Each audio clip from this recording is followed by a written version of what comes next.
This is how many of you check your batteries to see if it's full. You push the power button on the battery. Well, really, the battery isn't full, but the indicator is showing that it is. And if I put the probes into the back end, the output of that battery is 52.1 volts. That is not a full battery. So the indicator is connected to the BMS.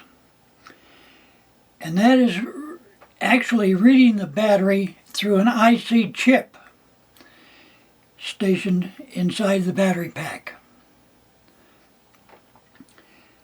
Now this is a very simple test. It doesn't require a hell of a lot of knowledge to take a voltmeter and put the probes in the back of the battery to read the output voltage of your battery. Well, my battery doesn't work, or my bike won't start.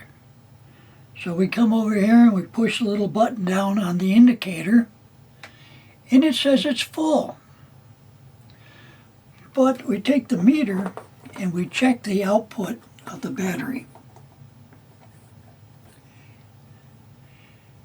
And the battery reads 0. There's no voltage coming out of that battery.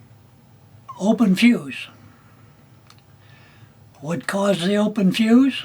MOSFET transistor in the controller shorted out. In turn, blew the fuse in the battery. Now most would just go out and start throwing parts at it and wondering.